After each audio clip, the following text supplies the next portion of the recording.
Buckle up and hold on as we take you for a wild and exciting ride on the road to TransWorld.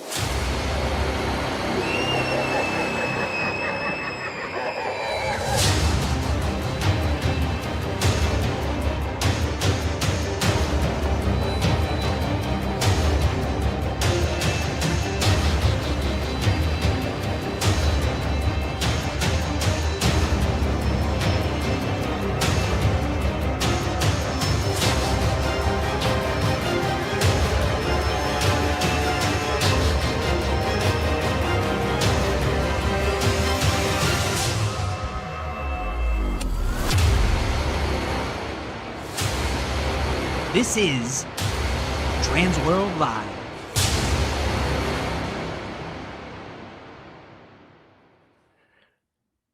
What's going on, guys? It is indeed Transworld Tuesday. That is right, Derek. Yes, welcome to the party. Congratulations, of course, this week to Christina Furia. What's up? You're our first comment of the week. Nice to see you. And of course, the legendary Sean Fenner. Thank you so much for kicking us off. That's right, folks. We are 57 days away. Troy from Iowa. Good to see you. Holy cow. The people are coming in. This is great. Sean, Jacked Up Productions. Derek, like we mentioned, it is Tuesday. And we can't do this without you. Guys, what's going on as you're coming on into the party here? We're so excited to see you. Ross, Rob, Nadine, Patrick, Jennifer. Guys, what's going on? This is awesome. Welcome to the party. We're glad you're here. We do this every Tuesday. So come hang out with us. Learn a little bit about what's going on in the industry. We are your source for all things TransWorld. Behind the scenes, all the industry information that you need to know. We stream to 5 different feeds on YouTube, on Facebook, and on Instagram. So wherever you guys want to watch us, whether it's on your phone, your computer screen, your TV, wherever, we're there. Loving it. And we love when you watch. But we love you even more when you comment and you're a part of our show. That's why we're shouting out. So, Chrissy, good to see you. How are you? Thanks for being here. If you want to be a part of the party, just chime in. Just say, hey, what's going on? We'll say, hey, back. So we're so excited about that. Hopefully you are staying warm. I think most of the country is feeling a little bit of that chill, maybe except for like Miami and parts of California. But for most of you, like Jerry, it's good to see you. It's going to be Jerry's first time at TransWorld, so we're really excited to celebrate with him. But hopefully everybody is staying warm and safe indoors. Had an opportunity, hung out with Jim Slanker and the entire Chicago Haunt Builders this past Saturday. In the middle of this Arctic freeze, and we got like 8 inches of snow, and temperature was down to like -10. We hung out with like 350 people. You could see the room. I don't think the pictures do it justice. This room is just huge. And not too long ago, I know Steph and Jen and Rich, everybody helped Jim get a better and bigger room. I think they're going to need a new room. I think it's getting to the pack. It's so packed. So we were such a proud sponsor. You can see some of the promotional items there. We were honored to be a part of it. And there's Jim and Dawn in a beautiful coffin that was there as a good showpiece. One of the cool debuts is our very own Chad Savage from Sinister Visions debuted the brand new Chicago Haunt Builders 2026 shirt that'll be available for Midwest Haunters Convention. So would love to show that to you guys here. Robert's got it up on the screen. You'll have to grab another t-shirt for the wardrobe here of a great artist. So thank you to Chad. Thank you to Sinister Visions. And of course, thank you to the Slankers and Chicago Haunt Builders for a darn good time with a bunch of haunt. All right, we got some birthdays to celebrate. Today's a big day in the birthday world. We got Brandon Lassen, Katie Hirschkraft, Raven Armstrong, Gustav Rodriguez, Jeffrey Graves, and Michael Peters. Happy birthday to all of them. Tomorrow we got Jacqueline Bruneau, we've got Nathan Durham, and Kelly Collins. Happy birthday to him. Holy cow, it's been a while. On the 29th, we've got Josh Lucas, Clive Turkington, Bev Pappas. I'm sure she's warm in Jacksonville right now. Tyler Frigo, and Mike Skodacek, who I have it on good authority, is at Disney right now.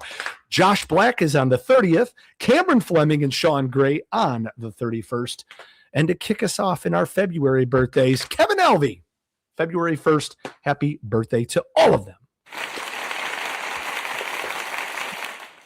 We are, of course, on the road to TransWorld. And as Sean correctly pointed out, we are 57 days. But you may say, Chris, what are you talking about? 57 days? That's not right. The show starts on the 26th of March. That's true. The convention, the trade show, that starts on the 26th. That's right. But the party starts on the 25th. So make sure you are coming into town March 25th. That's a Wednesday, because we've got a whole pre-show tour kicking us off for our TransWorld 2026 experience. There's a couple different places to get your information. Of course, here's the best one. We're going to give you all the updated stuff as late as it breaks. But you can also check out the website, haashow.com. TransWorldChristmasShow.com and TWIEShow.com. Of course, we're hanging out at the America Center in St. Louis. I'm sure all of you have gotten your hotels, gotten your all your travel, and we hope you're there. But if not, you better hurry up. You're going to be missing out there. Yes, is it time for East Coast yet? It's almost. Literally, I think there's like a 3-week turnaround between the two. Sean Fenner asks, how many bottles of Malort will we go through? I think challenge accepted. Let's do that. That's going to be fun. All right. We are very excited because we are on the road to TransWorld. And as we promised last week, we were going to be unpacking all of the seminars this week. Now, the Christmas seminars have been released. I think that was just a few days ago. So we'll be talking about them in a future show. But you can check all of those out, of course, at TransWorldChristmasShow.com. And the interactive entertainment seminars, we're going to be unpacking those at a later show as well. Those just got released, I think, this morning. So you can check that out as TWIEShow.com. But tonight, we're going to be talking about all of the education you can get on the Halloween and the haunt side. So we're very excited about that. Now, before we dive into everything, if you want to exhibit at TransWorld 2026 and you haven't made the jump, or you know somebody that has a great product that would fit within our environment, please have them reach out to Rich. Rich is really excited, and Rich is finalizing that floor plan now. So we want to make sure any of our new folks find a great spot. And Rich is going to be your partner to make sure you get that. Rich at haashow.com, or give him a holler, 412-812-1773. And same thing, if you want to be on TransWorld Live and you want to hang out with us, all you got to do, transworldlive.com, go there, fill out the survey, let us know, and we'll get you booked. In fact, even if you have a suggestion, we appreciate it. It's an easy form to fill out, transworldlive.com, and we can't wait to celebrate with you. As always, we've got some fun things to surprise you with, and you won't go home empty-handed. So as Troy just said, let's go with the education. All right, guys, you know him, you love him. We have given him knighthood here, if that counts for anything, on TransWorld Live. And I'm so happy to welcome back to the show, Sir Alan Hops. Hello, how's it going? Howdy, sir. Howdy. I am very happy to be here. You know that education is near and dear to my heart. I have been frantically assembling notes for, I have them all laid out by day because I'm excited to go through this list. I want to say that on the back end, this was the earliest that I've ever gotten a message from Jen saying, hey, I need your classes right now so that we have these ready to go. And I think it was still haunt season, and I'm sending class information. But that just shows how much time and went into it. And then when I'm going through this, trying to collate this information now, this is a rocking year for classes. I'm excited. Now, I don't know if my internet froze or if Chris just froze for a second. No, that's okay. I think it was our path, but I think we've corrected here. But yes, I could not agree more. It was awesome to hear the excitement because there was nothing last minute. I mean, this is a 12-month a year. If not, Jen would yell at me because we're probably planning 18 months ahead of time for every show. But the amount of effort and the amount of really kind of intuitive thinking to this year's seminars. I have to applaud you and the entire team because you guys have really picked some great topics from some new presenters and some faces we might not have seen before that have a ton of knowledge to share. So we're going to see, even from the classes that we talk about here in a bit, the world is evolving. Yeah. And things that haunted houses have to evolve with it. If we don't want to get left in the dust, I really enjoyed the classes that we had in 1998. Sure. Great classes. Sure. But there were no classes on social media marketing. Right. And how remiss would we be to omit that now? Oh, yeah. As we progress, as things change, we have to add in the new stuff, whether it's just to get to know it, even if you're not going to incorporate it, you got to know what's happening out there in the world and it's what the changes are and what your audience expects. It is true. Along with technology evolving, your audience is always evolving too, and the means in which you need to entertain and scare them. So absolutely, we have to adapt and progress with the changes as well so that we keep you relevant and making all kinds of money every Halloween season. That's what it's all about. I hate to say that.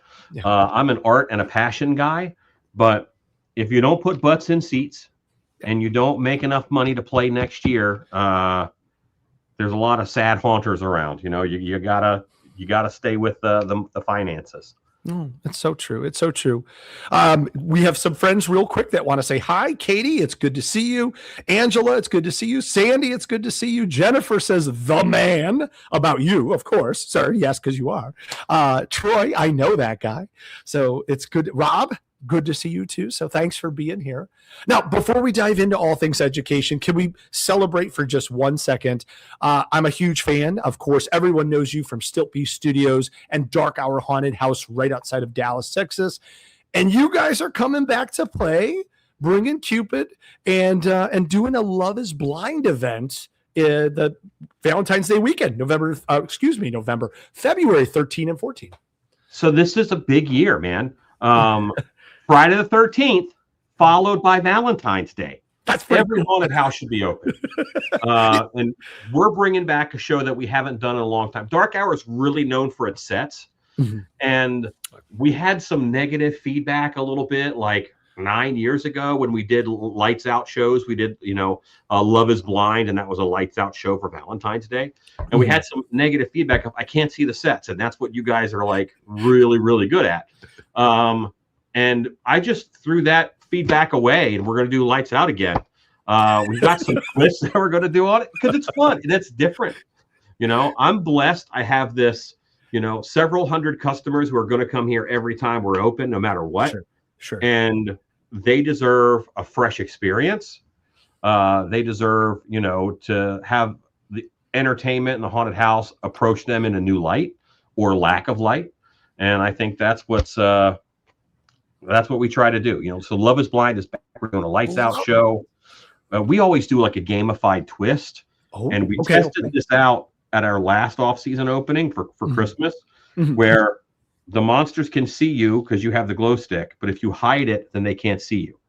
So now we have a mechanic where the guests can hide from the monsters, or if the monsters are going after someone they like, then they could reveal their light and draw the monster back to them. So that's like the sacrifice of Valentine's Day, where you give up yourself, and you can die in our show with a game mechanic of a sticker. So it's a lot. Well, I love that mechanic. I got a chance to view it firsthand, I think a year or two ago, and love it. I can't wait to come back. I know I can't come back this time, but I will be back. I promise. Yeah, come see us. Come play. Okay, wait. And selfishly, because there are a lot of Alan fans on, and who isn't, obviously, but I think we all tried to derail all of your productivity with celebrating the Masters of the Universe trailer. How are we feeling about this? So I freaking love it. That was a big part of me becoming who I am, Master of the Universe, because it was... Skeletor and monsters got me into Halloween. The monsters got me into haunted houses, not Halloween. I came here through monsters, and there's so many cool monsters in Masters of the Universe. I'm a giant fan. If you look over here, I have a full-size Beast Man over there in my office. Oh, I love it. I love it. That's my costume that I've worn to Monster Day in Greeley before, and my background here is actually painted like Castle Grayskull because that's I'm the evil wizard, and I love that. But yeah, I'm excited about the movie. It's going to be fun. I saw Beastman. He looks good. Seal of approval. Ready to go. I love that. I think we need to do a field trip for when it's actually in theater. Like, I might have to rent a theater. I might have to and just invite a bunch of folks. If you do that, we're in. We're in. We'll pack. I'm sure it will be packed. There'll be a waiting list, I'm sure. But wow. Okay. I know we don't get a chance to talk so much, and I know time is super limited. So should we dive in and take a look at all of the cool education opportunities this year, TransWorld 2026? Now I'm gonna go through a bunch. We're both gonna go through a bunch. Sure. And there's some I'm gonna gloss over, and there's some I'm gonna deep dive into. That's just the nature of the time that we have. Sure. I encourage everybody to get in there and read the speaker bios for anybody who you don't know personally, because that's something that I find is that if I read a speaker bio, it's like that's almost my story. Right. And that person's going to have info that pertains to me. Right. So read the bios, get in here, read all the class descriptions. That's a nice way to extend TransWorld on the front end, is taking a day to really go through all these classes and figure out what you're going to go to. Agreed. It's a hard choice. I like, and Robert and I were talking a little bit about this before, and credit to Robert too, the layout too. So now it's very clearly defined, Thursday, Friday, Saturday. So you can kind of organize. And to your point, Alan, that you just said, like you have to make some hard choices about what you're going to do at what time slots. So, and a lot of people have a team, and they'll send one person to one class and another person to another class. Education we're too full of adrenaline to really learn during haunt season. You take good notes, but then as we approach, you think about what didn't go well. Right. And I bet that there's classes at TransWorld that can help you hone that. Hugely. Now, as we talk, and I mean, we don't have to go too deep. I'll follow your lead on this. I know we kick everything off on Thursday talking about chaos and safety with the chaos safety seminars. For those that don't know how important chaos is and what that is to our industry, can you give a brief overview? So chaos is a safety certification that was started by the Haunted Attraction Association. Mm-hmm. And basically it is a thing that you can do to learn and run a safe haunted house, but also to check the box and to show your AHJ, authority having jurisdiction, that you are serious about safety. That's important to your insurance company, which is becoming, the insurance. I talk to my insurance company now more than I ever have in the past. It used to be I set up the account and I mailed them a check and then I didn't talk to them. Now it's like every other week I'm going back and forth with my insurance company. We're sharing information. And, that the chaos is part of that, because the more they know that I'm trying to run a safe show, the better. Absolutely. Yes, absolutely. Not only do you want your customers to go back, but you want your insurance rates to go down. So that's super important. And you want to run a safe show. Absolutely. All the time. Okay. All right. Thank you. Thank you for that. I know that kicks us off every year. That's kicking us off on Thursday. And away we go. Terror Under the Open Sky, crafting multi-element outdoor haunted attractions with Eddie McLaren and the Woods of Terror team. Absolutely. I am blessed. I get to go to Woods of Terror every year. Their show is amazing. And every year, Eddie is kind of like a giddy school kid to show me the new thing that they built or the new area that they added. And there's a handful of people that I would trust to teach a class with this name. And Woods of Terror is definitely on that list. There are so many things that you can learn. And I talked about being, catching up with technology and being on that cutting edge. The video mapping and projection that they added last year, astounding, really over the top. Loved it. So I can't wait to hear what they have to say. Oh yeah, and we've got Erica Jones and some WOT lovers in the chat that are going to be a part of that as well. Well, agreed. Next up, we've got Bruce Stanton heading up from Reign of Terror Haunted House, getting started right, what you need to know before entering the haunted attraction industry.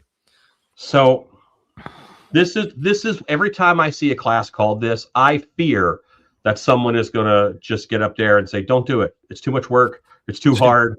It's the people would appreciate it. This is a tough business.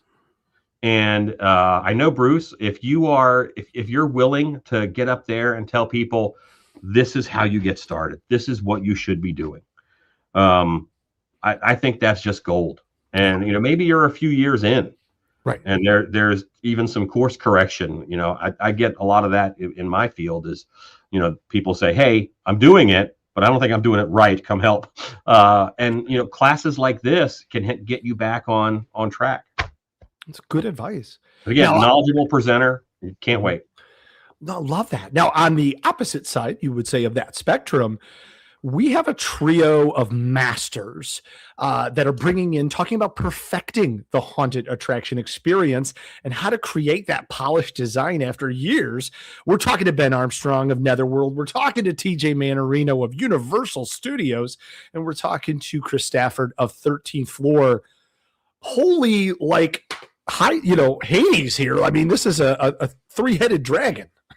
If haunted houses had a Mount Rushmore, I think, two out of three, if not all three of those heads are on Mount Rushmore, Yeah. Agreed.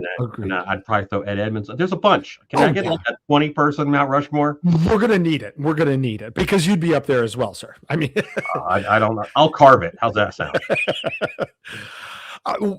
I know that you don't get a chance to attend all of these because you're teaching as well. But when you have these three mega leaders of our industry up there, what can people expect besides a sold out audience? So okay, let me broach something first. We are in an industry where almost everybody, because we do it, we focus on the customers that are scared, and everybody says, "Man, my haunted house is really amazing for what it is," Mm-hmm. And we have this attitude of, "I'm really good at this. I'm universally acknowledged as being pretty good at this at haunted houses. I want to go to this class because there's things that I can learn from these guys that I haven't gotten to yet in my career." We're all on the same path. Sure. But these guys are a little higher up than me. And I want to say, "Hey, how's that road ahead? What made it smoother? What do I have to bring with me to make my hike easy?" Awesome guys, awesome info. And you'll probably see me in attendance of this class. Well, there we go. We've got an Alan sighting already on the books. This is good. Bud Strauss is following that up with Keep 'em Screaming, Top Ways the Dent Schoolhouse wows returning fans. We just had them on Legendary Haunt Tour not too long ago. A legend there. An amazing show. This is one of those shows that, is always in the topic of the best haunted houses around. There's a ton of haunted houses. And if you're consistently mentioned in the top 10, top 20, that's really remarkable. And Dent Schoolhouse is there. I've heard a lot of amazing things over the years. Everybody that I talked to from that show seems to have their crap together, which is refreshing. And just the topic of, wow, you're returning fans. That's great. It seems like haunts are on a cycle where every 3 years that customer will come back to you. That's how it seems. And when they come back, they have to have enough change and enough different where they want to reinvest in you, because that's what they're doing. And that kind of information, awesome. It's key. It really is. Now, if you're just joining us, we're walking through all the seminars at TransWorld 2026, and we're just not even midway through Thursday here. Our next session, of course, is very important. I know so many attractions that use this, but how do you get started if you don't know? Fabricating Fear, how CNC machining and 3D printing can transform your attraction, with Bradley Bays from Plague Productions this year. And we talked about in the very beginning, keeping things up to date and using, the latest technology. 3D printing has finally gotten to a point where you don't have to be a 3D printer tech to do some 3D printing. That's what it used to be. And I can't wait. I will be in attendance to this class. And if I can't make it personally, I'll send one of my right-hand guys to be there, but I'll probably be at this one. It's one of those things that makes haunting easier. If you want amazing sets, get yourself access to a CNC machine. You want beautiful, detailed, tiny props, get yourself access to some 3D printing. For most people who 3D print, they make knickknacks, little things sit on a shelf, a little wobbly thing, whatever, cute, a rocktopus, something like that. But if you're really designing your environment, then 3D printing is a way to get things out there without all of the cost of molding and casting, especially if you only need one or two of something, or 3D print it and then make a mold of that. There's a million ways to apply this to haunts, and I can't wait to see this class. Same. Well said. Well said. We just want to say hi to Brett, of course, Jennifer, Luke, good to see you as well. Corey, Sandy, of course, we talked, Barry, Naomi, Dark Acres, Jennifer, guys, welcome to the party. Well, to make a legendary attraction, of course, you need to have a legendary team.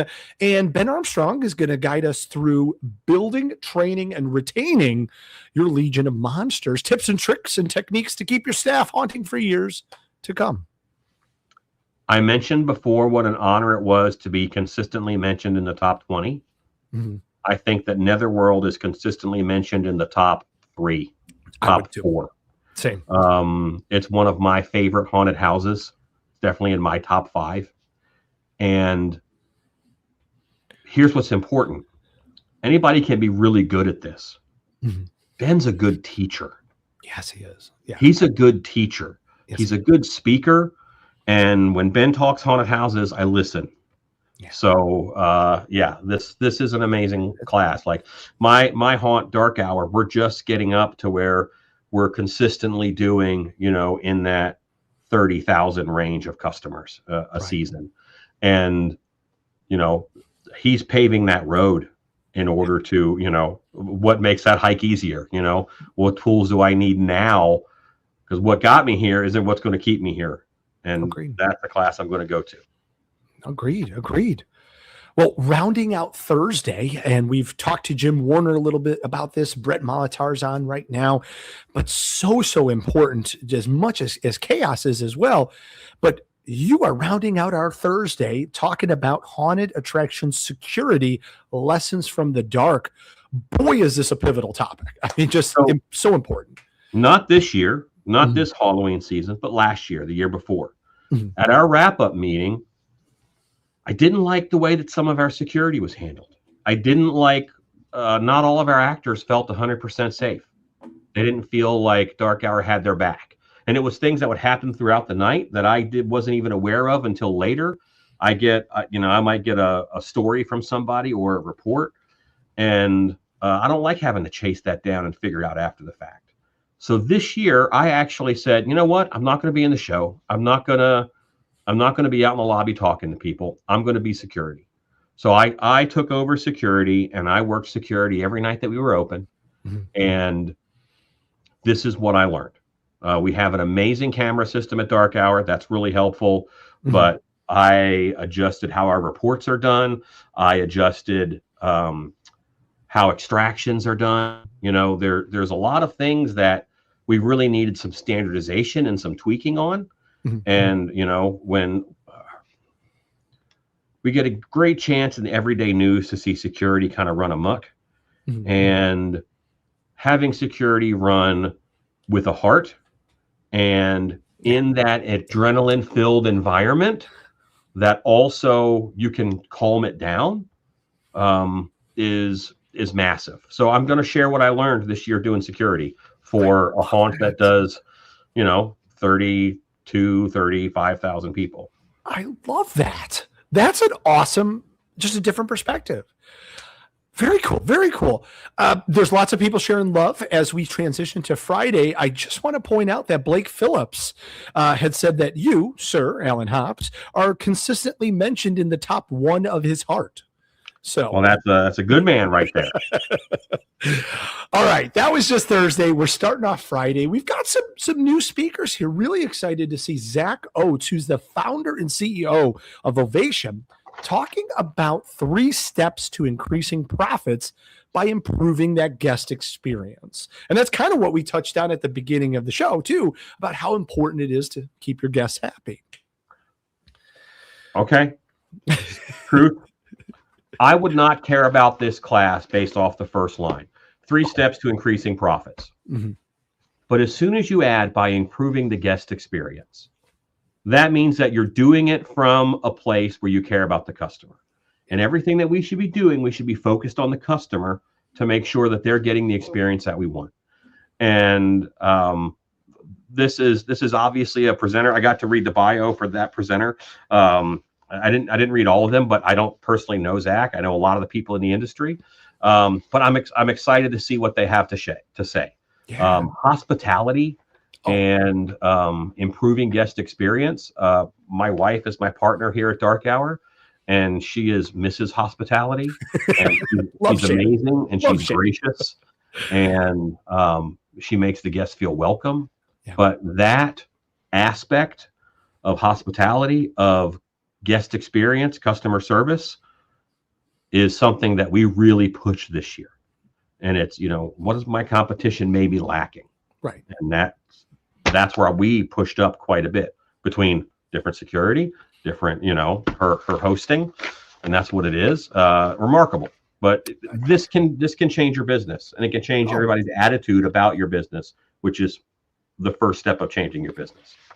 You couldn't be more correct. Like, we've talked about meals. Like, when you go out and you have a meal, if the meal was just mediocre, but your service was off the charts, you're more prone to come back versus, if somebody's rude and impatient or just ignorant of you, that could change everything and really send people home with either a really negative experience or a really positive one. So super important to retention of your customers.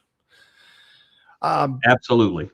Now, the only place in the country right now that might not be experiencing sub-temperatures here, we have Jonathan Glickman from Fright Nights and the South Florida Fairgrounds talking about essential scare actor training, safety, and techniques. I know you know a ton about this. I know a ton about this, but also I trust Jonathan because we worked together at Terror on Church Street in 1995, 96. So Jonathan has been doing this a long time. He's been around. So I'd never hesitate to go to one of his classes. He's someone who thinks about the game, and he's analyzing, the plays and what makes it work. And I'm happy to listen to that at any point in time. Good stuff. Good. Yeah, that's awesome. Well, of course, we got to bring him in the door. 31, love that number, 31 Secrets to Successful Attraction Marketing in a World of Rising Expectations. That couldn't be more true. By Brad Weinstein from Newbridge. Brad and I talk every now and then. Again, another good presenter. And who doesn't need marketing tips? And marketing is something where so many things we pour money into as far as a haunted attraction goes. And I might spend and have spent, $15,000 renovating one room. I don't know what that does for me. I don't know, aside from, hey, that's a cool room, but if you can learn one marketing tip, you can learn one, tidbit that gets you an increase in customers, that is, what's your ticket price? That's, if it's $25, then 25 times that of, as far as ticket value, you're getting back from that one class. So go to your marketing classes. Sometimes it's not sexy, but sometimes it is. Sometimes you learn something that makes it easier. And there's I'm willing to bet that he's going to show some real new tools and techniques that are going to make it easier. And the less time I spend having to do it, the better.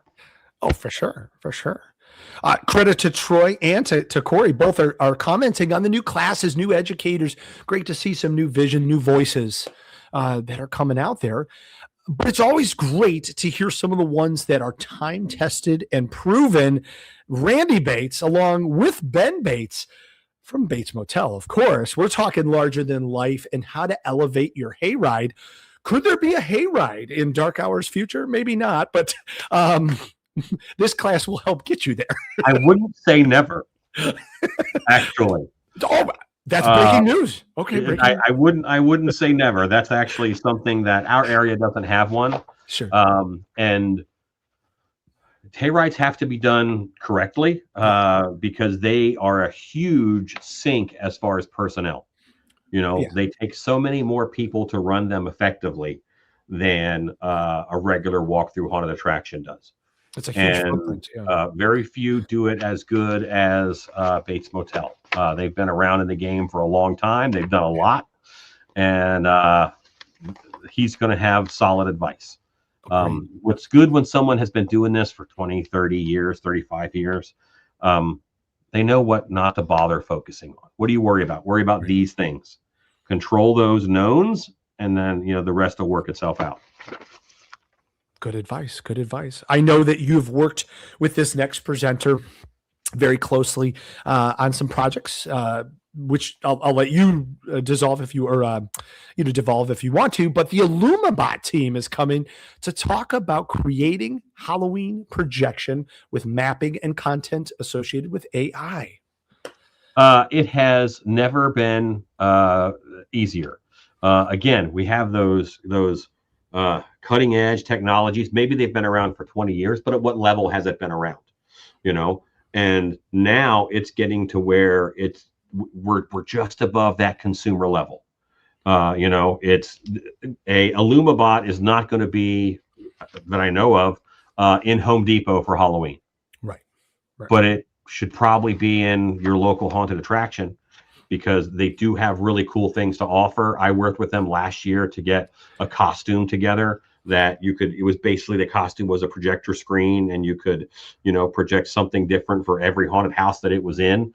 And that was a lot of fun to work with. I have several IllumiBots now, and we find little nesting homes for them in the show.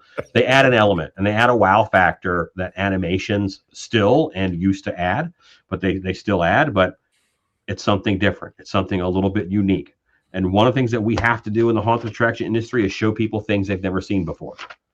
Okay. And there's a huge debate over AI art and how it's done.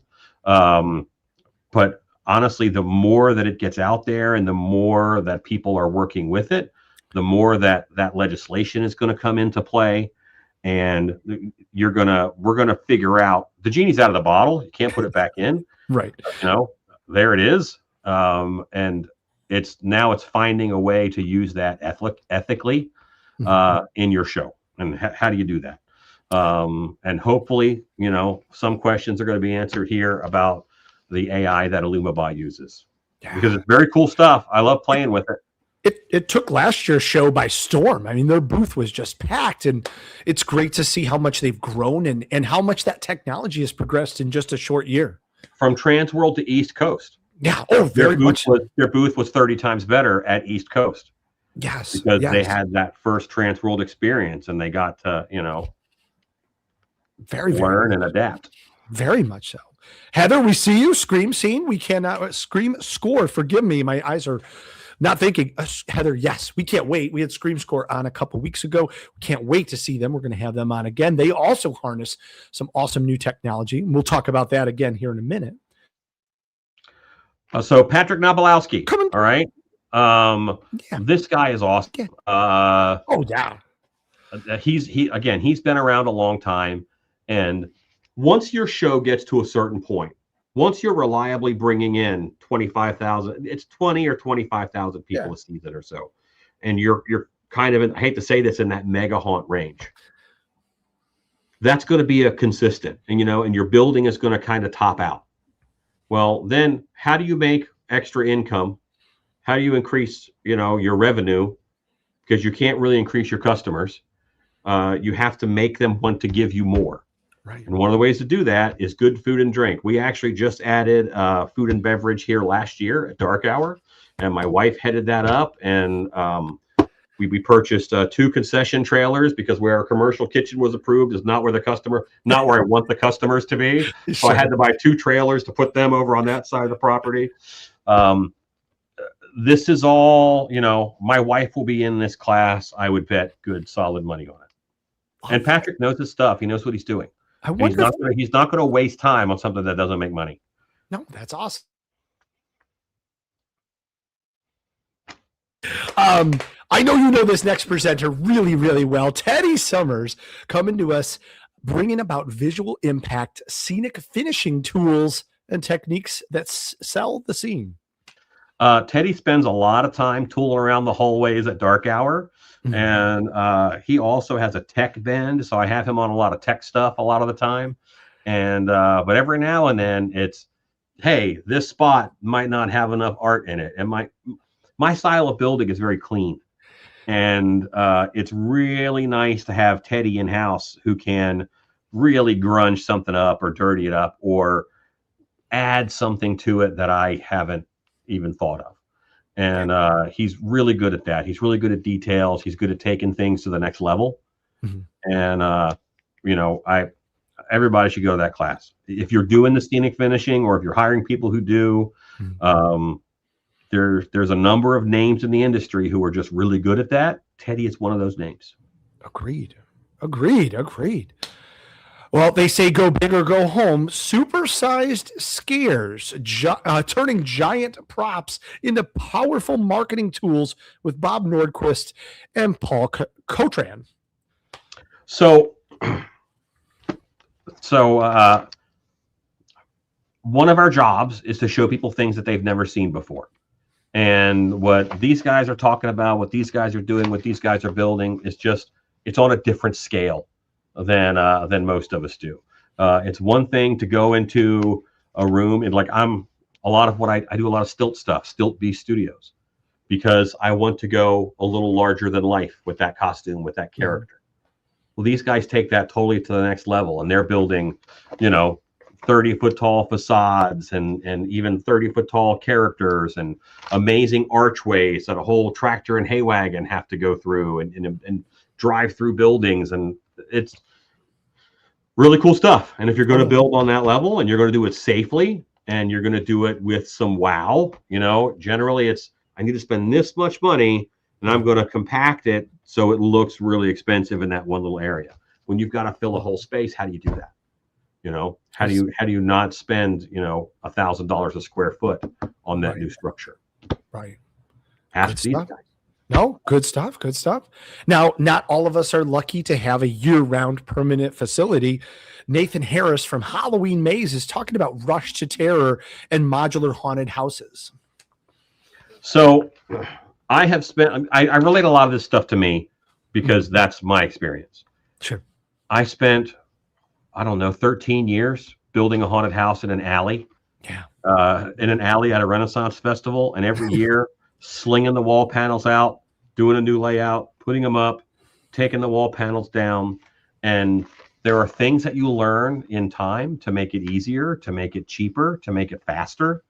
And if you are in a situation where you have to build, set it up, and then take it down, this is the class for you, because they're going to have a tip that you were not aware of.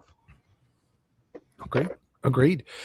We talked about a little bit about always adapting to our ever-changing customer base, and we now need to take care of Gen Z because they're going to be coming to our shows. So our next class, Unlocking the Future of Fear, what Gen Z and Gen A really want from your haunted attraction, with Scott Simmons. This is part of that evolution that has kind of been the theme of the night. TransWorld they're doing classes. They're not, it's not the rote stuff that, you can find that information kind of anywhere, I really love that they're doing classes like this. They're doing classes on our specific audience and what they think and what they know, and their general, how they feel. I did a class a few years back on Gen Z, working in the haunt and Gen Z as an audience. And that study it's important, and you need to think about what your audience wants. Two schools of thought on this. I want you to produce an amazing show that comes out of your head and out of your heart for the guests to see. Mm-hmm. But you also have to think about all the people that are going through it and how are they going to react to what you're showing them. And I think this class, from its description, is going to touch on that, and it's going to make that crew, those people, come back. I know I'm out of touch with my audience. When I was growing up, the most boring thing in the world was watching someone else play video games. Now, watching other people play video games on YouTube is like a multi-billion-dollar industry. And people get paid to have other people watch them play video games. The world changes, you know. I'm amazed at how many things are blind boxes right now. I don't know what I'm going to get. It's in this box. I bought this box for 10, 15 bucks. I don't know what it is, but I'm excited to open it and see which one it is. That mentality doesn't really appeal to me or my generation. I want to know what I'm buying. Yeah. But that mindset change and knowing that and being able to apply that in your haunted house, huge. You got to think about the customers that you have. Agreed. Always catering, always evolving. Okay. I've had the honor, and a lot of folks have had the honor of getting a chance to see you train. And certainly the most visible thing when you're standing outside of a haunted attraction is those queue line monsters. In our final class on Friday here, Queue Line Mayhem, Taming the Monster Crowd with Anthony Barbosa. Crowd management is something that is more and more important to our industry as we get more and more popular. You know, haunted house attendance, maybe each individual haunt has varied a little bit, but more haunted houses are popping up. It's getting more and more acceptable. How many haunted houses now are open for Christmas when that was completely unacceptable before? Well, what that means is that we're being exposed to a whole new audience, that Gen Z audience, like we just talked about. We're getting new audiences with different mindsets and different approaches, and they want to be approached in different ways. And I think what you want to do with a queue is you want to send happy people into your show. If I worked at a haunted house once, and their queue was just a square, and it was back and forth and back and forth and back and forth. And I called those rectangles of hate, because as soon as you put people in there, and they would be pissed off by the time they come out the other end. And then it's opening that up and putting in, you know, areas for your actors to get in there and mess with people and just give them a little bit of space in some spots, you know, and little things to look forward to and little signposts along the way. Changing that element, changing the mood of the people that go into your show will change how your show is perceived. It will change their thoughts on your show and whether or not they come back. So good. Good class. Go to it. No, very. I can't believe that's just Thursday and Friday. Now we got to unpack Saturday, but we have a special guest that's going to help join us here and talk a little bit about it, all the way from North Carolina, from Lake Hickory Haunts. TransWorld Live, help us in welcoming Ryan Settlemyre. Hey guys, thanks for having me. Howdy, howdy. What's going on?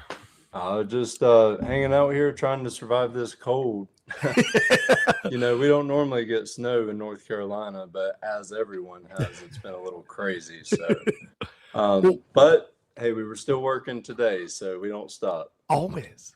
Well, we love it. Thanks for joining us. We've got so much stuff to talk about with you, but we'd love your help if we can kick off Saturday here. We're talking about seminars. We're talking about all this education, which you're a part of as well. And I'm going to defer to Alan on some stuff, but please chime in wherever you'd like. We're kicking Saturday off with Ryder Harris from Go Bananas AI talking about the AI advantage. Are you ready? We're ready. Okay. So AI is the genie that's out of the bottle. Yeah. And the AI that you have this year is not the AI that you're going to have next year. You can continue to ignore it. You can say, I don't support AI, but then it's already here. I would like to have a say in AI's future and in how it's used and where it gets used and where it doesn't get used. Sure. And have us as a industry, as a community set up, we don't want you to use AI for this purpose. I would much rather see a hand-drawn logo than an AI logo. I would much rather see art that is done by a person. I'd rather see that. Am I going to use AI to help my ad copy? Yeah, I'm going to write it, and then I'm going to get some notes, you know. I use AI here for a lot of different things, and I think it's in how you use it. But I don't even know all the tools that are out there. And I'm really hoping that there's going to be some new tools that pop up in this class that, sorry, I have to silence the phone. I'm hoping that there's some new tools that pop up in the class, because I spent today doing finance work. Yeah. Do I want AI to come into my spreadsheet and fix that? Yes. Yes, I do. So, give me the AI tools to help me do the crap that I don't want to do or that I'm not good at. So, Ryan, how does AI affect over at Lake Hickory? Are you guys implementing it, or are you eager to learn more? So it's funny. I myself, I try not to use it other than like Alan said with ad copy, right? Because sure, with all the different forms of social media, you have Facebook, Instagram, Snapchat, TikTok, Google, and it goes on and on, right? So in order to put content out on all these different platforms, you have to realize that each platform is consumed differently. You have a different mindset when you're scrolling Instagram than when you're scrolling Facebook. Not only that, but you have different demographics, right? So AI can really help to segment those audiences and your copy to those audiences. However, with AI from a creative standpoint, I don't think that's where we start, right? Because it's like we have to start with the idea of, hey, what excites me? What is different? What can I do that's never been seen before? So it's like we can't go to AI and say, hey, tell me what to do at my haunt, but we can use it as a building tool, similar to what Alan said. But like Alan said, there's so many different ways that AI can be used. And as Pandora's box, we're in the beginning phases. So who knows where we're going to be a year from now? And our industry needs to decide where we don't want AI to go. Yes. You probably would not be upset if your ticketing company said, we use AI to get you the most most customers. Would you be mad? Probably not. Nope. I don't think I'd be mad about that. Was that someone's job before? Yes, it probably was. Sure. So it's a slippery slope. Sure. We got to figure out where we don't want it and where we want it. And where we want it, go ahead and support it. Where you don't want it, put our feet down collectively, because that's going to be the way that we listen. Because the human eye can tell the difference, right? Oh, yeah. It's slight, but it's almost more like a feeling than visual. And as Alan said, with art, people can just tell, and part of the thing that makes For now, right? So, how bad was AI art at hands and fingers 2 years ago? True. Terrible. True. Not as bad anymore.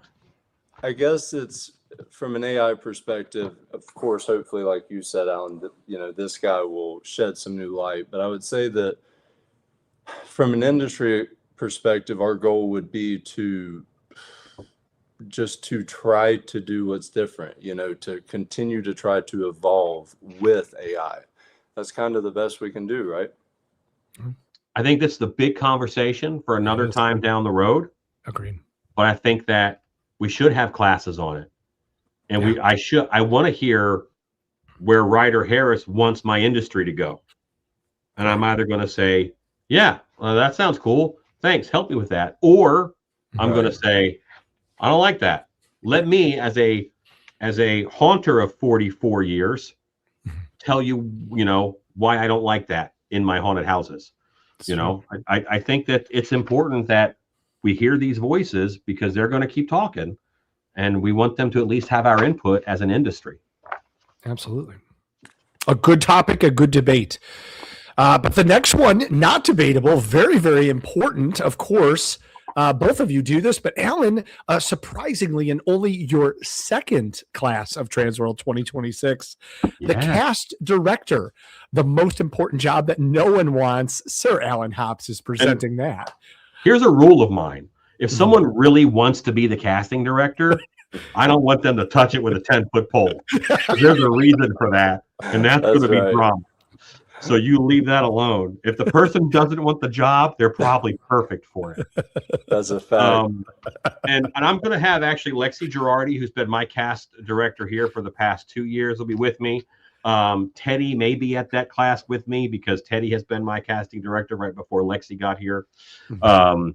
And I've worked with Lexi since Lexi was 15 years old. And now that's a full adult person, another human running around even. Yeah.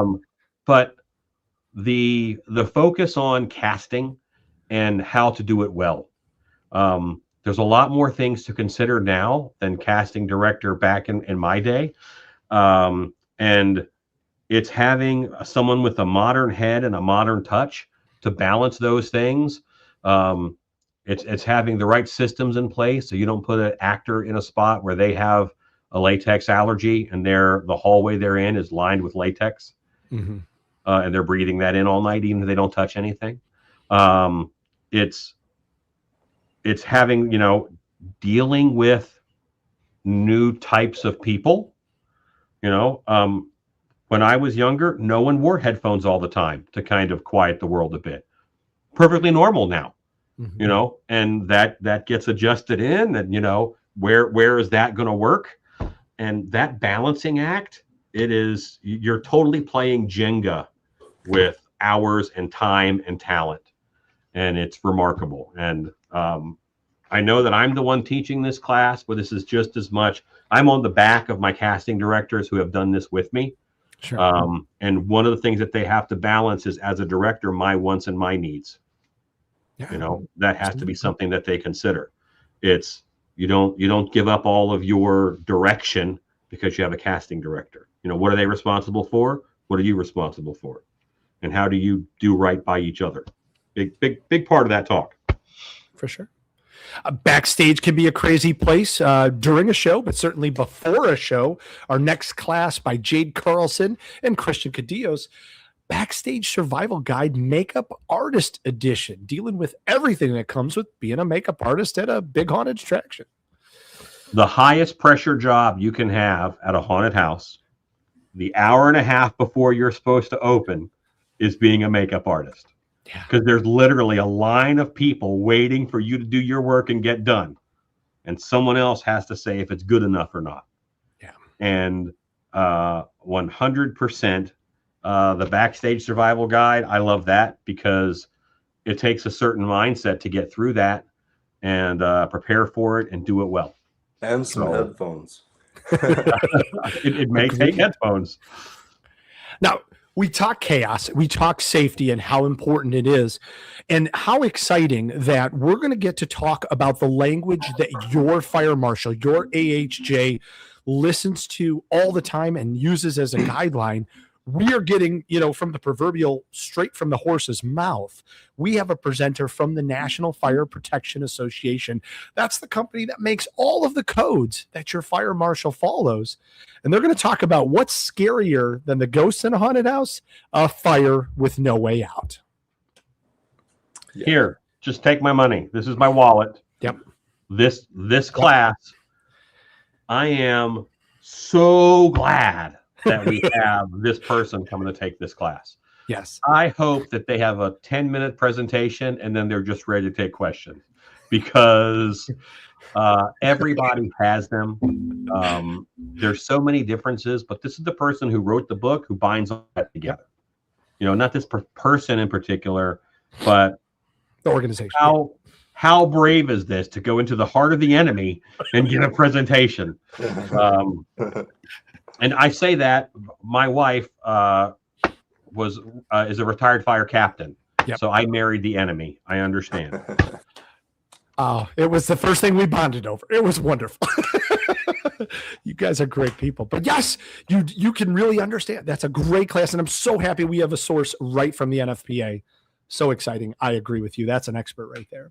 Speaking of experts, holy cow, from good to unforgettable, why your haunted attraction needs finishing touches. Okay, we love artistic classes, but listen to the presenters on this. Okay, you have Dave Carey from 13th Floor, Brian Dembski from Dembski Creations, Blaine Kaplan from 13th Gate, and Dwayne Sanborn from 13th Gate is going to be moderating the whole thing. Can I just make a note? Please. This is a class on finishing touches and details, and we don't have an image. Wouldn't that be a finishing touch and a detail that maybe we should have had? Maybe. Or is Point this taken. about the management of these people and making sure that they get done on the proper timeline, which may not have happened in this case? We can blame Dwayne. I think I'm going to blame Dwayne. No, I'm just joking, Dwayne. But yeah, No. finishing touches and details. I have no doubt it's going to be a great class. Oh my I have gosh. no doubt with who's presenting it. Again, Dwayne's show is one of those that's in the top 5, man. That's a really amazing show. Could not agree more. All right, now we're super excited. You might know this guy. It's a great picture. It's a great professional picture here. The art of creativity for haunted attractions. How to make your attraction different than the rest with Ryan Settlemyre. Yep. So it's my first time teaching a seminar, which is a great opportunity. I've taken many of Alan's seminars as well. You know, I mean, as he said, there's a lot that you can learn at TransWorld. And, you know, Jen asked me when you guys had me on the, what was it? After East Coast last year on the podcast. Yeah. She said, I'd love for you to teach a seminar. It's like, I didn't want to, but I'm like, okay, I will. So then she's good at that. She's very good. So from my perspective, the first thing is of course, how can I provide value to the people taking the class, right? So it's like, what has not been taught, right? What has been missed through the cracks, right? Because I have a lot of experience in the industry. It is so important, and you know, I can't teach the seminar now, right? But just to touch on some things, it is so important to be different than other haunts, because the other haunts near you are not your competitors. They are, you know, you are working together, right? They'll go to different haunts. So for me, as Alan was talking about earlier, ironically, I have to throw this in 1995, when my mom was pregnant with me, she went through the haunt in Orlando that Alan helped run. Yes. Ironically. So it's like, it's in my blood, right? It has to be. But I have been very blessed in the fact that since my senior year of high school, it's been my full-time job to build and run Lake Hickory Haunts. It's literally, I worked at Waffle House for 4 months and said, never again. I'm never going to work for someone else. I want to pursue this. So, and of course, Spooky Woods and Woods of Terror, who are about 2.5 hours from us, had been in business for years, right? So it was like, how do I be different than them? So I always tried to look at what everyone else was doing and do the opposite, or to go a different route. So one thing that of course helped me or us here at Lake Hickory Haunts to stand apart was the water. So I was blessed with family land. We started with 25 acres, which was in the family. Since then, I've acquired 50 more. So we have 75 acres total. But the lay of our land is very unique, right? So hills, banks, valleys. And so I used that to our advantage. One thing that we did was we were the first haunt with a boat ride. So we had a haunted boat ride, very similar to a hayride, right? So it was a transportation method. You got on a boat. We had an intricate design to where the boat captain did not have to run. There wasn't a boat motor. It was an electronic system, cable system. You got off on the other side, and then you continued through the tour. But it was very unique to be on a boat, right? Yeah. So then we ran into capacity issues. And after that, I was like, how do we be different? And since then, you know, it's always been how to be different than what everyone else is doing. That's the key, right? Because people don't want to see the same thing everywhere. They want to go to more haunts. They want to go to this haunt and see this stuff. And then they want to go to another haunt and see different things. So, you know, in a nutshell, that's kind of the base. You know, I know we can't go into all of it, but sure. That's great stuff. And truly, congratulations. I know you're getting a lot of love in the chat here as well. But congratulations on your very first presentation here at TransWorld 2026, which is awesome. That's awesome. Oh, no, did we lose him for a sec? I think we did. I have no doubt he will kill it. Yes, 100%. Well, we talked about this earlier, too, about illuminating things. Obviously, you've done that at Dark Hour immensely here. Our next seven. Oh, there we are. Hey, buddy. Sorry, I think the internet dropped. Sorry. No, you're totally okay. Alan was just saying you're going to kill it. Congratulations on your very first educational opportunity of leading a session here at TransWorld 2026. Appreciate that. It's awesome. Well, hang with us here. We got so much more. Illuminating fear, lighting solutions for any haunt. Certainly, you can make all those great scenes, but if they can't see it, what's going to happen? Alex Argan and Justin Abundo are going to be teaching this one. I have one lighting note. Mm-hmm. You've probably heard the old adage that you can't polish a turd. Mm-hmm. But if you light it right, the people will still enjoy it and it'll still be scary. I have a few well-lit turds in my show that luckily it's the lighting, the fog, the atmosphere, the sound totally carry you through that section until you get to another spot that's pretty good. You know, it's and you kind of need ups and downs, but you know, lighting. It's not a big difference for amazing sets. An amazing set's amazing. Yeah. But you can use lighting right to make a mediocre haunt be fan-freaking-tastic. Love this. Love this. We just saw these guys on Legendary Haunt Tour 2025. Nightmare on 13th, Mike Henry and Jake Maybe. We're talking about designing the ultimate haunt, building an effective layout for maximum impact. Layout. How you do your design, it's going to alter how many actors you need. It's going to alter how scary the scene is. It's going to alter how fast the guests go through it. And, you know, a lot of the problems that haunted houses have with guest throughput, it's design problems. So having a group as experienced as Nightmare on 13th, I've gotten to teach with Mike before in a 61 and 60 previous. Just hearing from them how they kind of smooth those bumps out and get things going, amazing. Great class.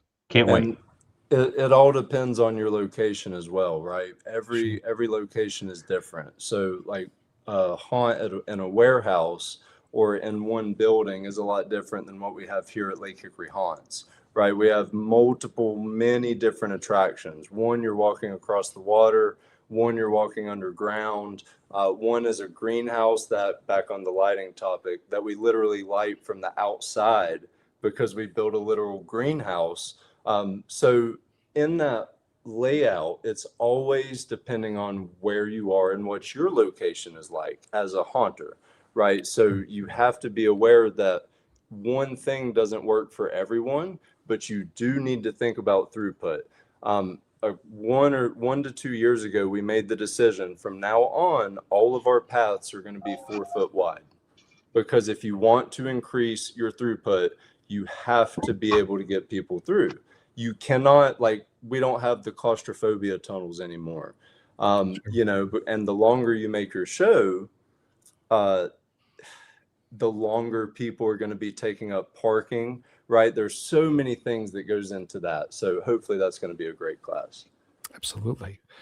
We talk about switching our next class, jack-o'-lanterns to jingle bells, design strategies for a seasonal show switchover, but we're getting some expertise from the Detroit Zoo, Emily O'Hara there. So that's going to be exciting just to see how they do it and how we can implement it in our industry for those that don't, you know, take that step already.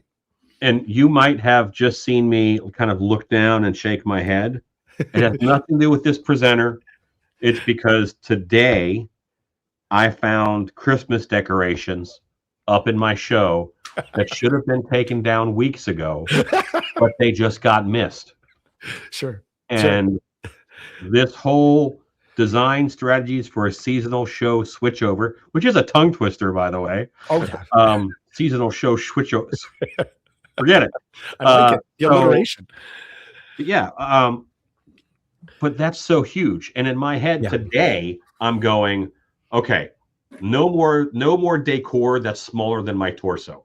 All the decor now is going to be wreaths and garland and big and trees so that it can go in the room and then get out of the room. Whereas, it's how do I know where all the stockings were hidden, where all the little Santa hats were put on everything? There were gold bows that were zip tied to stuff. No one saw those gold bows. No one cares. Sorry, at this point I'm ranting, but go to this class. I'm gonna send the person to it who's supposed to take down Christmas. That is his reward / punishment. Chris, you're going to this class. I love it. I love it. My Chris, not you. No, that's okay. I'd love to go to it too. I love it. We have another edition here for more AI talk of certainly a very, very pivotal conversation here that's going to continue in this next class, a practical look at AI for haunted attractions from Atomic Productions, Brian Collins. Great. Yeah. Again, let's see what he has to say. I mean, I can't say anything more until, you know what I mean? It's more discussion. Yep. It's like, what can you learn? Yeah. What can you teach about AI that you can't ask AI about? Well, right? But here's what's funny though. Okay. If this class were taught right now, he can't write this class right now. Correct. It's going to be different by the time the class rolls around. It's true. In 60 days, there's going to be new apps. There's going to be new things, and AI is going to get better at some things, and we'll figure out, hey, don't trust AI for that anymore. Yeah. And so I can't wait to see what Brian Collins has to say about AI. And I'm thrilled that TransWorld is investing so much right away in AI. Not because yes, AI art. It's no. There's so many facets to AI. There's so many things. Yeah. Do I want AI to help manage my? I'm looking into an AI camera system right now. An augmentation to my. We just put in 130 some cameras, right? I can see a person every moment they're walking through my show. Sure. They leave one camera, they show up on the next camera. There's lifeguard software that I saw that can help them identify someone drowning. Well, if that's true, then there's probably a way to adapt that to where if an actor is doing this at the camera, I can get security there right away, faster. Smart. Because maybe my guy can't see it. Right. If a customer is walking through with their fists up or actually takes a punch, throws a punch, can it detect? I pick that up? Yeah. And I was on a phone conference call today with a company. They do AI for stores to help shoplifting. There's certain behaviors that people do who shoplift, and the AI picks it up. So that's the AI that I want to use to help my haunted house run better. Absolutely. Smart. And there's so many different AI things that are good. Mm-hmm. That don't have to be part of the fight. Please, AI, take over my spreadsheets. The non-artistic parts. Yeah. Exactly. I don't even care if you screw it up because you'll make less mistakes than me. Well, an area that you don't make any mistakes as far as I'm concerned, and your partner in this, of course, as we're talking about that Mount Rushmore of haunters, you and Ben, that is Mr. Ben Armstrong from Netherworld Haunted House, are talking about 30 terrifying character archetypes, actor scares, and wild costumes. One of my favorite people to teach with is Ben Armstrong, because I'm learning something at the time. He speaks, I listen, and we were bouncing around. We've done the 61 and 60 for maybe 10 years, a long time. A 61 and 60 class, and I think that while we did a different topic every time, it feels like, oh, that's the 61 and 60 class. I went to that 2 years ago, and I don't want that. Because we work to give different content and to make it new. And this is a class that I think that Ben excels at characters and costumes. Mm-hmm. And I think that that's something that Dark Hour does very well and does strongly as well. Mm-hmm. And having, the two of us blasting through 30 character archetypes, actor scares, and wild costumes that your haunted attraction needs, Why? Back to Ryan's class, to make your haunt different, to make it stand That's out. right. Amen. You know, that's one of the things that we're preaching. This is a nice curriculum here. You know, these things are different. Actors come in, you know, they're all roughly the same Customer height. service. Yeah, they're all roughly the same height. They're roughly the same size. And how do you make them different? How do you make them pop out of nowhere? How do you make them show up all of a sudden? How do you make them move not like a person? That's what this is kind of about. Love that. Love that. Well, again, coming full circle here. We're talking about safety. We're talking about being different. We're talking about AI, but we're also talking customer service in our next class, first class customer service with Amy Hollerman from 13th Floor, how to build a top-notch front of house team from the ground up. Amy's awesome. I've known Amy for years, and customer service is something that we wanted. I want one of the things that, again, I'm talking about myself, but that's what I know the best. Yeah. I want Dark Hour to be the nicest haunted house you've ever been to. That's the first thing I say. I want it to be the nicest haunted house you've ever been to. I don't care if it's the scariest. That's relative. But I can have clean bathrooms. I can have employees who are happy to see you. I can have employees who make you want to come back and who will go the extra mile because they know that's what I would want them to do. And that's customer service. And my wife excels at that. I'm blessed for that. And I know that she will be at Amy's class. Yeah. Very, very much. Yeah, customer service is key. It's the most important thing. If you don't care about your customers, the most important thing is to care about your customers and your staff. And that begins with customer service. Customer service is, you have internal customers. That's your team members. That's your employees. You have external customers. That's the customers who come and pay your employees, right? And pay you. Yep. So you have to take care of both of those. And I'm sure there's going to be a ton of good info in there. And I would say that for what it's worth, that security is a part of that. Security is a part of customer service, although they're different, they go together, right? And if those two teams can work together, and if security can be nice, right? Like when you go to Magic Kingdom, Disney World, the security is always friendly and nice, and it just gives you a nice feeling when you get there. So yeah, there's a lot that goes into customer service. We used to call our front end staff, the ticketing and entry and gift shop, we used to call that front of house. Well, now we call that hospitality crew, in order to push that mindset of, hey, smart. You're here to be hospitable to people, Absolutely. And I've been driving on icy roads for the past 4 days. Getting scared is free. I can get a good scare on as my car is slowly creeping sideways down the road. Oh yeah. I'm scared. So that can't be just what the haunted house experience is about. It's got to be about making the environment, making your show different. It's got to be about presenting actors and people in a different way. It's got to be about hospitality and making sure that we welcome people into the horror that we create. Kelly Michael in the chat, 100% starts with parking. I agree. Definitely does. Yes. Yep. Mitch Mitten is going to be our next presenter here. Mitch Mitten from Mitten Theme Designs, talking about sculpting the spook professional foam carving. Mitch is very skilled. He's been doing this a long time. I'm very familiar with his work, and the fact that TransWorld snagged him for a class, amazing. Yeah, amazing. Very much so. Screams, silence, and soundscapes using audio to amplify fear in your haunt. You got to make it a horror movie, right? This is coming from Fear Columbus and Marco D'Andrea. Soundtrack is one of the things that are king.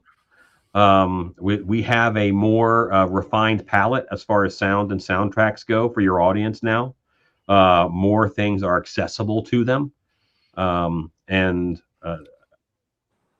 the proper application of sound and soundcraft in your haunted attraction will make a huge difference.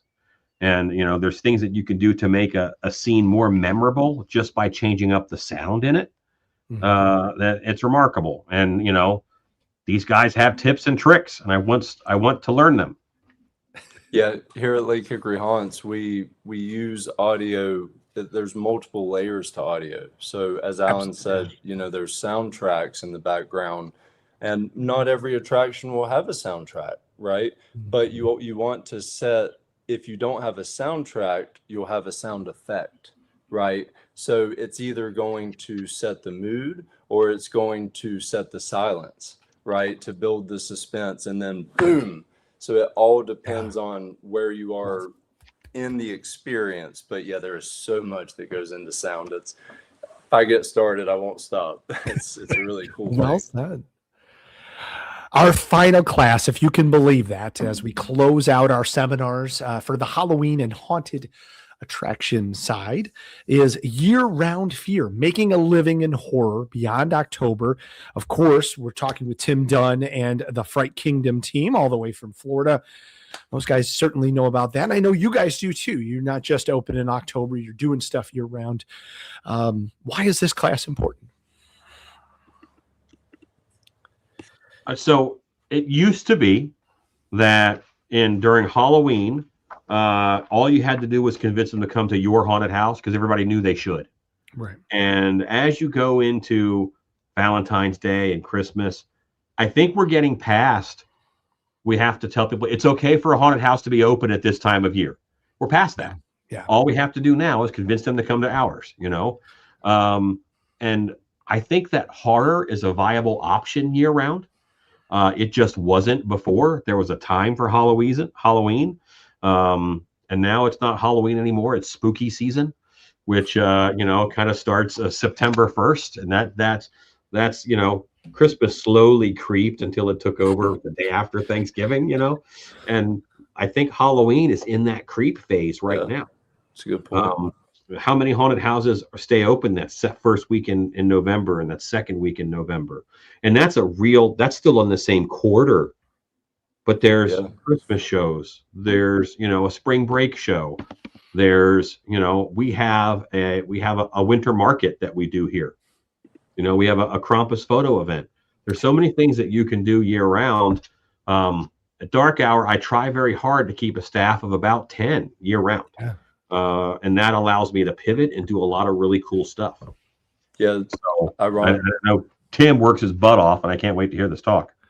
If I may, ironically, we have 10 full-time staff members now as well. Hey. But we don't open in the off season yet, right? We're still growing, right? We're always building something new, so we're not to the point to where we can open without it affecting the show, if that makes sense, and the build process. However, part of marketing is maintaining that relationship with your customers. So like when haunt season ends, even if your haunt does not open for other shows, don't forget about your customers. Yeah. So here at Lake Hickory Haunts, that's what we try to do, whether it's our Road to LHH, build series, or it's just funny, clips with actors. We're always trying to reconnect with our customers to provide value for free, right? Because if you can maintain that relationship with your customers, that's what it's all about. It comes back to caring about your customers. So yeah, there's a lot more with marketing of just maintaining that relationship, and don't forget about your customers just because it's not spooky season. Couldn't agree more. And I want to apologize. I said Florida for Fright Kingdom. I did mean New Hampshire. They were on a legendary haunt tour not too long ago that we were at. I was just thinking Warm Thoughts. I'm so sorry. I definitely Florida. I did say Florida accidentally. I think you saw the word kingdom and thought of Magic Kingdom. I was transporting. So my apologies. We were just there. We were just hanging with Tim and his wife and the whole team, and amazing. But I was thinking Warm Thoughts. So I apologize. Thanks for correcting me, guys. Appreciate that. But guys, this was huge. We want to thank the Haunted Attraction Association, who is sponsoring all of these seminars. It's amazing. I want to thank you, Alan, because I know you've put a lot of time and effort into helping Jen and Rich and the entire team put this together to make sure that we give the most quality presenters on the most important topics of this year, of this moment. And certainly we've unpacked that through safety and through AI, through the customer experience, and through making your shows as important to your customers that are changing and evolving all the time. So this is a risky sentence. You don't have to go to TransWorld in order to run a haunted house. Yep. Or a successful haunted house.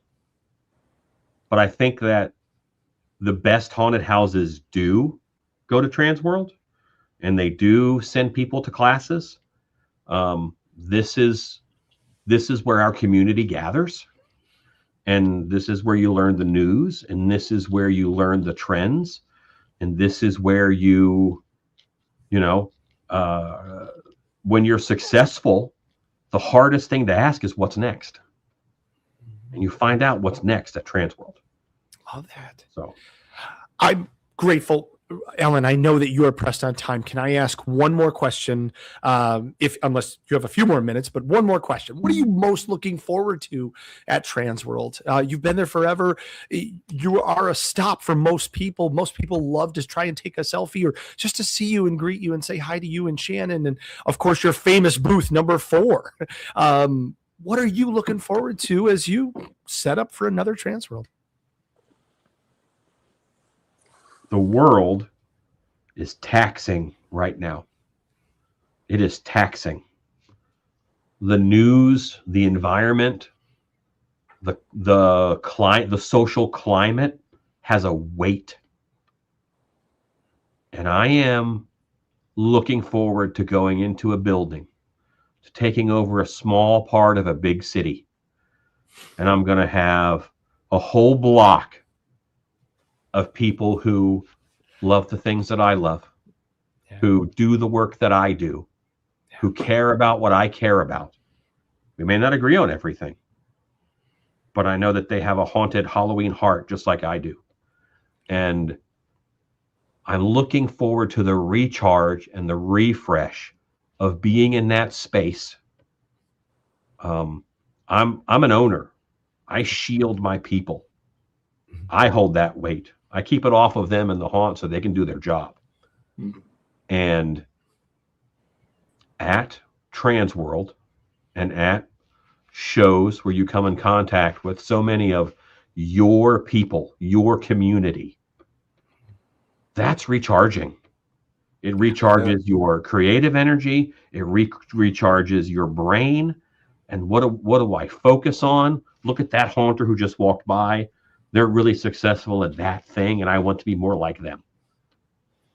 And you know, that's being said thousands of times.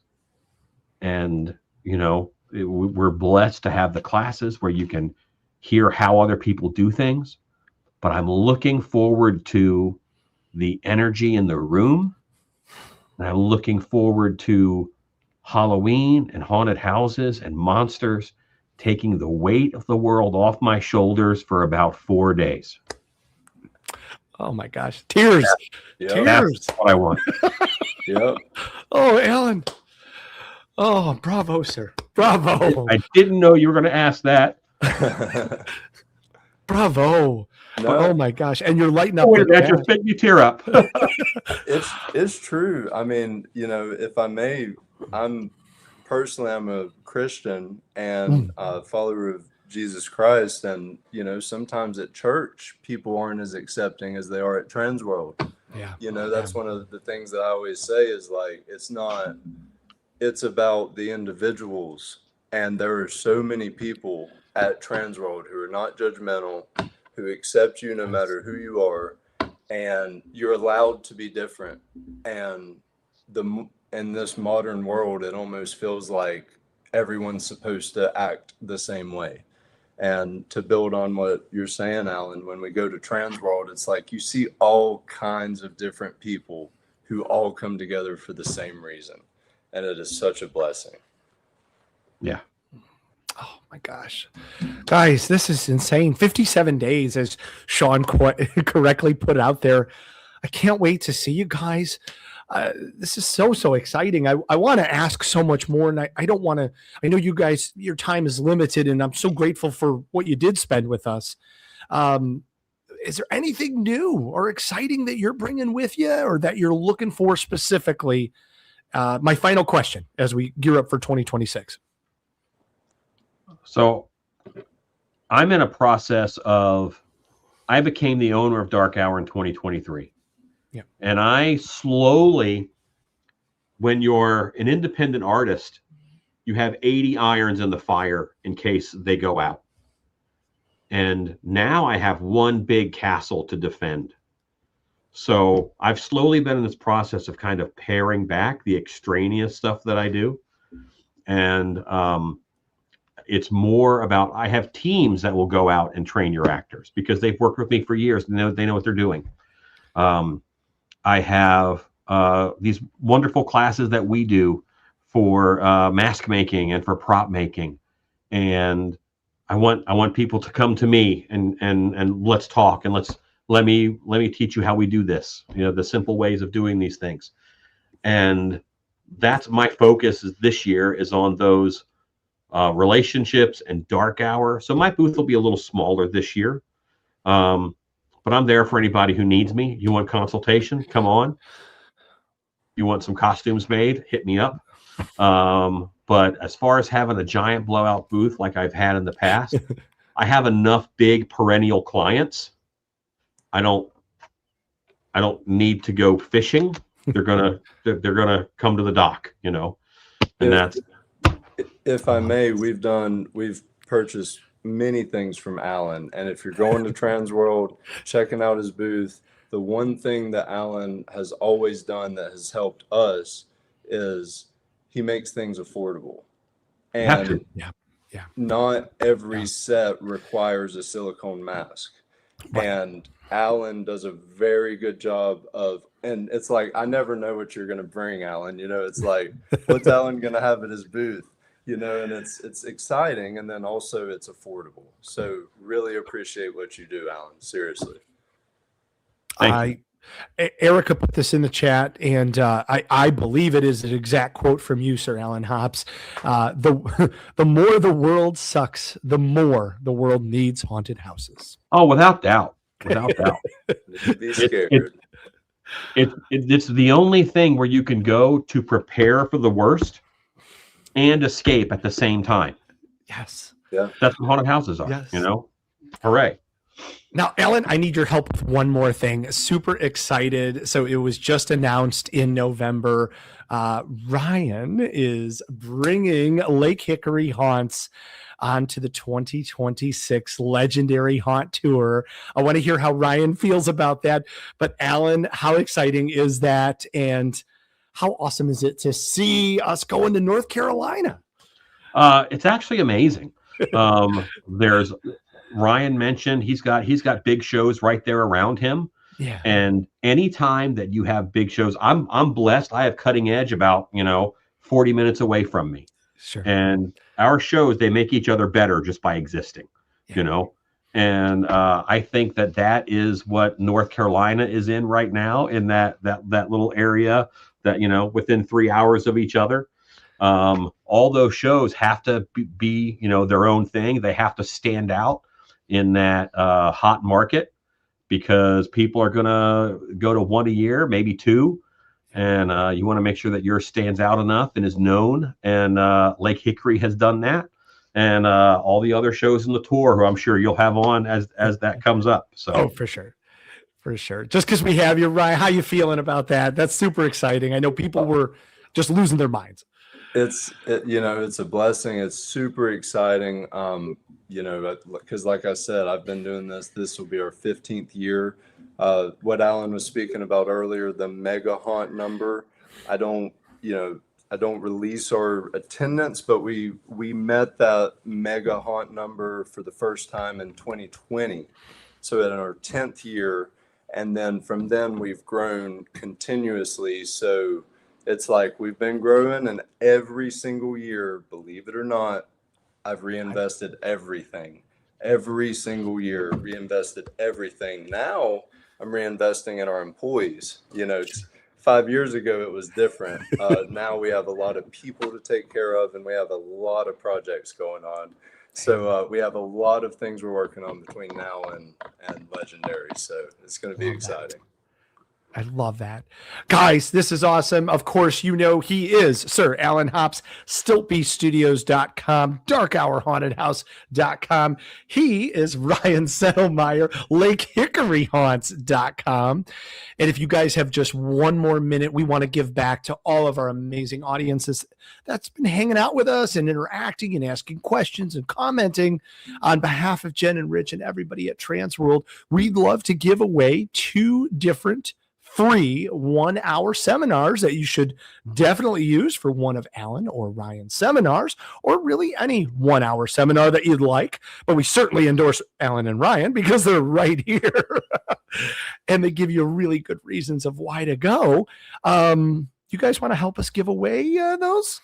I'm down. Okay. Here's how it's going to work. We're going to do them separately. So we're going to do one 1 hour, and then we're going to do another 1 hour.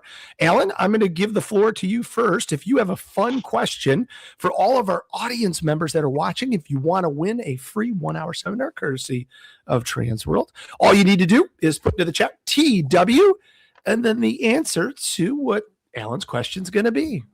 This is an easy question. Easy question. All right. Where does Skeletor live? Oh, Masters of the Universe question. Where does Skeletor live? I love it. All right. Where does he call home? All right, guys, remember, we stream to 5 different channels. So we're going to watch the chat. Whoever's the first correct answer, we're going to be watching it right now.